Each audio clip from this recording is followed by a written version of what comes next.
Okay, what's up, everybody? Good morning. Welcome to a Friday edition of Morning Scone presented by Brock, the Baton Rouge Orthopedic Clinic, Parish Construction and Roofing. If you need an orthopedist, you go to Brock. If you need a roof, you call Parish. Unique Physique, uniquephysique.com, Restored Motions, restoredmotions.com, and On Fire Athletes, the platform powered by GameCoin. Learn more or secure your digital trading card today at onfireathletes.com. Okay, y'all. Good morning. Hope everybody's day is off to a great start on this Friday. I assure you, I am back on air today. It was supposed to be yesterday, but of course, with in light of what happened on on New Year's morning, Sugar Bowl was postponed today. Eric and I were down in New Orleans for the Sugar Bowl yesterday. We carried the Sugar Bowl on 104.5 ESPN Baton Rouge. It kicked off at 3 at the time of AFR. So naturally, we were bumped yesterday. So, but back on air today, and happy to be back on air today. So we'll have a ton to catch up on for AFR. Yes, I'll catch up on bowl game for LSU. Bama's burning, most likely. Obviously, college football playoff semifinals are set. The Saints are getting ready for their final game in 2024. Well, I guess the 24 season now. We're in 25, but you all understand. Anyway, so we'll get into all that, some Saints coaching stuff, search stuff. So ton of stuff to do today. Let's blow and go here, do about 20 minutes because I got to get down to New Orleans. I'm actually driving back to New Orleans to go do TV this morning for the Breaking Down the Bowl show that we're doing on Your View, Greg Bowser and I. So episode 3 of 4. This one, we will be recapping the college football playoff quarterfinals. So we can do that a little bit here. LSU did land a commitment. Jerylin McCoy is a 4-star. He is a top 100 overall player in the country for 2026. He is a 6'7", 245-pound defensive lineman. If you look at his huddle highlights, he's out of Tupelo, Mississippi. If you look at his huddle highlights, he's lining up on the end. So not an interior player, but I guess there's always the possibility that you put on more weight, make him an interior player. But primary recruiter was Kevin Peoples. Secondary recruiter was Blake Baker. So they did a great job getting this kid out of Tupelo. So On3 ranks him as the 88th overall player in the country at any position in the composite. So when you combine the rankings of the 4 major recruiting services, he is number 124 nationally and the 11th best defensive lineman. He is consensus the 6th best player in the state of Mississippi. So it's pretty significant because you were able to go get this kid out of Mississippi who early in his recruitment said he was a heavy lean to Ole Miss. And then his 3 finalists were LSU, Tennessee, and Southern Cal, and he picked LSU. So really good get. Talked about this in a lot of detail on Locked on LSU today. So if you want to check that out, podcast, YouTube, Locked on LSU. College football semifinals are set. Notre Dame beats Georgia. Georgia, I mean, the thing about Notre Dame is we've talked about them. Their defense is legitimate. I don't think they can stretch the field at all throwing the football. And they couldn't do it yesterday either. But Georgia made a boneheaded play. 30 seconds left before the half, trying to throw the football. Sack fumble, gave Notre Dame the short field. They scored. And then Notre Dame returned the opening kickoff with the second half for a score. And just like that, it felt like an insurmountable lead because neither offense was really going. So Notre Dame, Penn State, one of those teams will play for a national championship, incredibly. But Notre Dame, Penn State on one side, and then you'll have Ohio State, Texas on the other. So Ohio State and Texas will be in the Cotton Bowl. Notre Dame and Penn State will be in the Orange Bowl. And for everyone saying there shouldn't be like there's too many teams, this or that, mind you, the 4 teams are all outside of the top 4. Now, I understand that if it was just according to ranking and not seeding, Texas and Penn State would have been in because Texas was 3 and Penn State was 4. I think it was Oregon. In the ranking, it was Oregon, Georgia, Texas, Penn State was 1 through 4. But Ohio State, Notre Dame would have been out, and they're here in the Final Four. So, yes, go play it on the field. It's working as it should. They need tweaks. And we've all talked about that, but the playoff is working as it should. All right, please smash the like button if you would. Subscribe to the channel, Facebook, like the page, share the post. We'll say some good mornings. A little bit of a shorter show, as I mentioned. I'm doing TV in New Orleans at 10 a.m., so I only got about 15 minutes here. I got to hit the road to get down and get set up. So we'll say some good mornings here. Hey, Tiger Diver, good morning. NYC, all right, man, good morning. Hey, Devin, good morning. Happy New Year, man. Kelly Gross, Bubba Smith, good morning. Gunnar Michaels, Brian Wynn, good morning, y'all. Good morning, good morning. Fish, what's up, man? Good morning, Fish. We were looking for you yesterday, man. So this is Trey Fisher, East Baton Rouge Sheriff's deputy, who was down in New Orleans. I understand a lot of law enforcement resources for. I have not had my coffee yet. We're at a cake up. So before I hit the road, I'm stopping to get coffee. We're down in New Orleans to help protect everybody. It was and so Trey was down there. Shout out Trey. It was a great day, beautiful day in New Orleans, vibrant. The weather was gorgeous, but I'm not sure that there was a safer place in the world to have been yesterday. So, just because of all the heightened awareness and the law enforcement, but they did a great job. Great job. Hey, Austin, good morning. Christian, good morning. Yes, sir. Cliff, what's up, man? Good morning. Colby will be in town. Fantastic, man. That's awesome. Hope you all enjoy some time together here in the new year. Thomas, good morning. College football playoff was laughable this morning. All first round buys eliminated.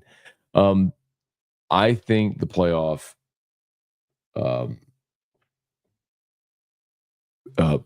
behaved as it should. But I do agree that, and that has been my point of contention, awarding first round buys to Boise and Arizona State was ridiculous. I'm not opposed to having buys if that's the way it has to work for the bracket.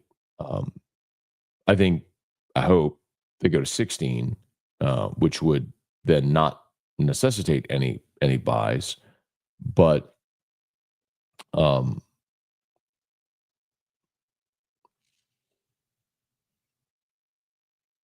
see. We'll see how they do it. But again, the playoff is doing what it should. I mean, you're playing games on the field. You're letting it aside. Like Ohio State would not have been in a 14 playoff this year after the loss to Michigan. They would have been out. And they look like the best team in the country.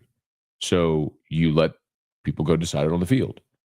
They have to fix the bracket is what they have to do.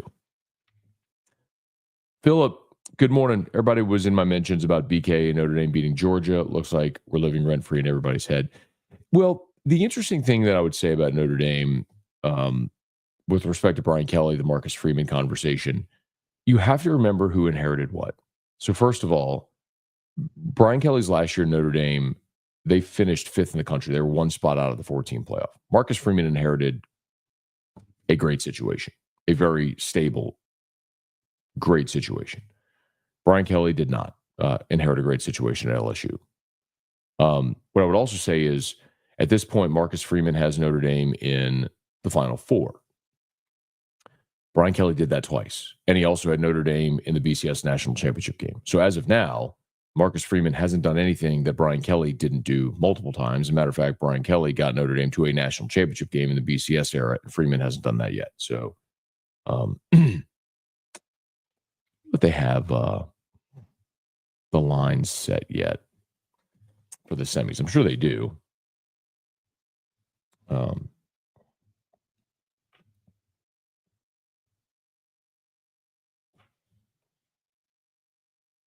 Let's see.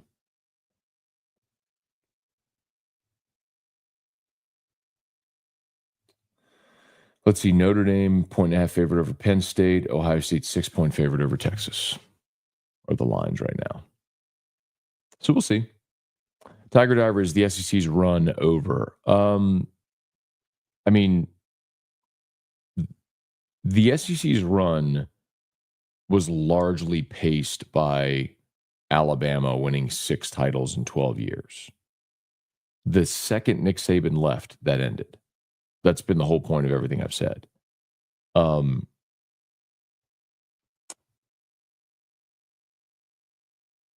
I think this was a down year in the league. I also think it is going to be really hard for dynasties to emerge anymore because of an expanded playoff. Like, it's no more about a power ranking or the opinion of someone in a hotel ballroom. Again, like, if this were a former era, your championship game would have been Oregon, Georgia. And you give Kirby a month to prepare. Can they go find a way to win that game? Sure, they can. But you have to go win multiple rounds of playoff games. It's way more difficult. Sylvain Alarcon, do we think that LSU hires a full-time special teams coach? No. I mean, I think they're going to hire a tight ends coach. And I'll continue to reiterate, like Bob Diaco, who's an analyst, coached the special teams this year. And I'll also remind you that in the last 2 games, you did return kickoffs for touchdowns. 2 different players did. Aaron Burrell, your kickoff specialist, was all SEC. He was automatic this year. I think Damian Ramos has been good during his 3 years as LSU's kicker. The weak link this year was punter. So it's almost like whack-a-mole. You're chasing one thing that keeps going wrong. Like last year, you couldn't return anything.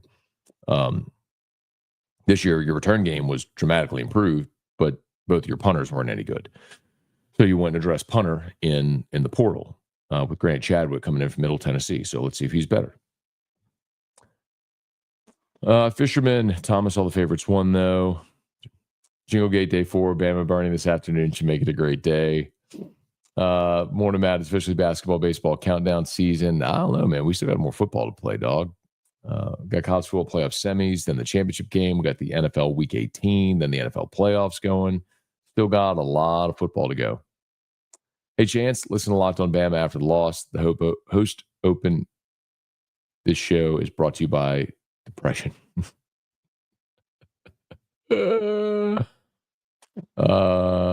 Brad, good morning. What time did you get back last night? We got back, I think, at like 8 o'clock, maybe 8:30. It wasn't too late. I mean, because the game was played earlier, thank goodness. I mean, not obviously for the reason it was played earlier, but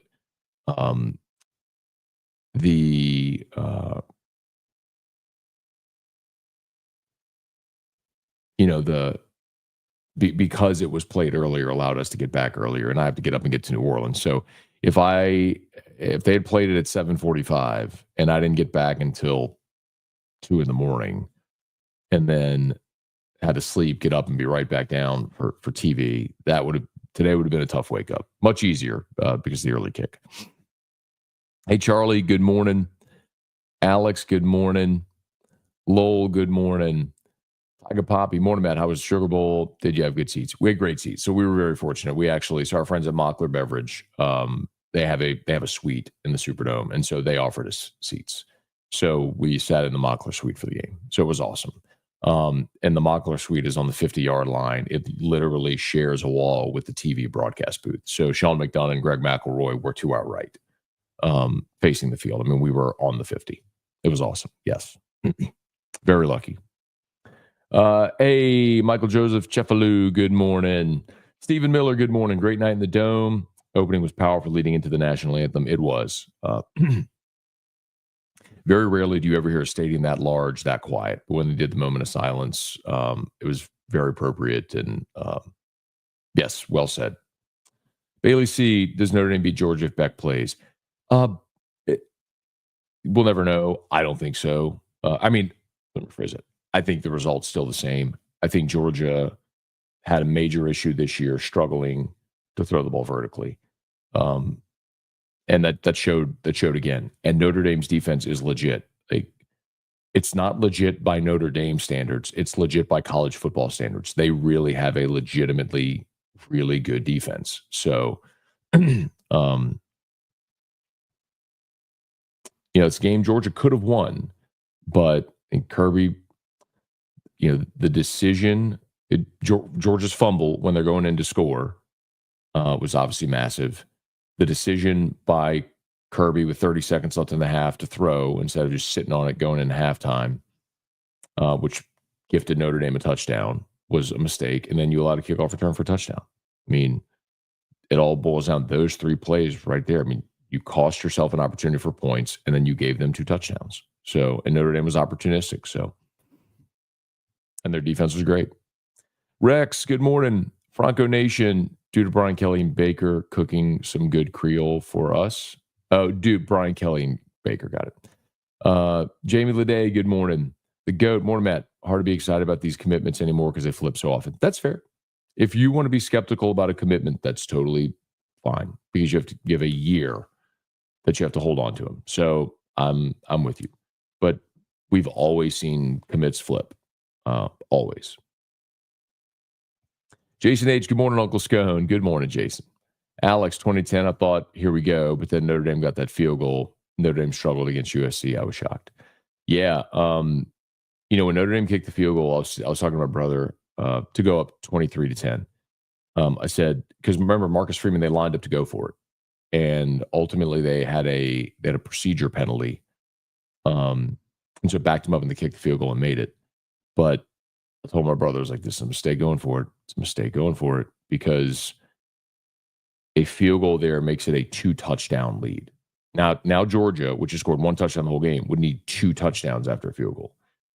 If you go for it and don't get it, they have momentum, and all they need is a touchdown and a field goal, which is much more manageable. So I think Freeman got bailed out there a little bit. Alex, good morning. B. Stalter, did you wear ND gear? I did not. I just wore jeans and I did have on a blue quarter zip, but I was not in Notre Dame gear. No, I was very much neutral. Although Greg Sankey was in the suite next to us and obviously cheering for his conference. Spoke with him briefly at halftime. He wasn't super pumped about Kirby's decision to throw the ball before the end of the half. Stat Dub, all due respect, I need you back on early morning show. Beat Vandy. We will be back. So we will be back on Monday. Drew's back in school. Everything's back to our regular schedule. So Monday morning Scone, 7:15 a.m. We'll be back on everything. Everything's regular. I know the last 2 weeks for holidays are thrown off, but we're back to normal on Monday. Hey, Elijah, good morning. Saw a couple people saying portal safety is from Ohio State and legitimacy to that. I don't know. I'll just remind you that I'm the guy for weeks that's been telling you they have a silent committed safety. So if anybody wants to take my report and build on it, their prerogative to do what they want. I could pry a little deeper and try to find out. But it would be really surprising to me if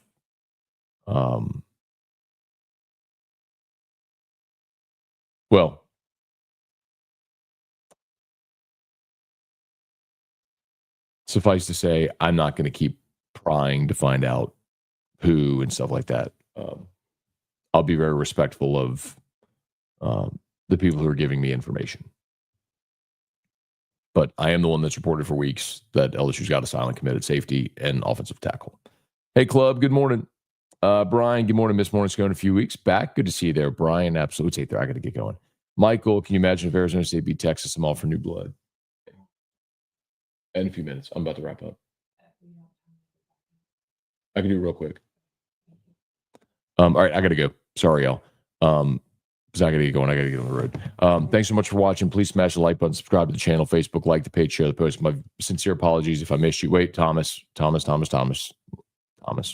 Parish Construction and Roofing. At Parish, we got you covered. From the top of your roof, all the way down. Parish Construction and Roofing. Parish built. Parish built. Parish built. From your hometown. ParishBuilt.com. Okay. Appreciate y'all. Yes. Roll Tide 99. Yes. AFR today. Yes, I'm back on AFR today. So very much looking forward to it. Very, very true. Okay, I gotta go. Y'all have an awesome day. I'm sorry I missed you. See you.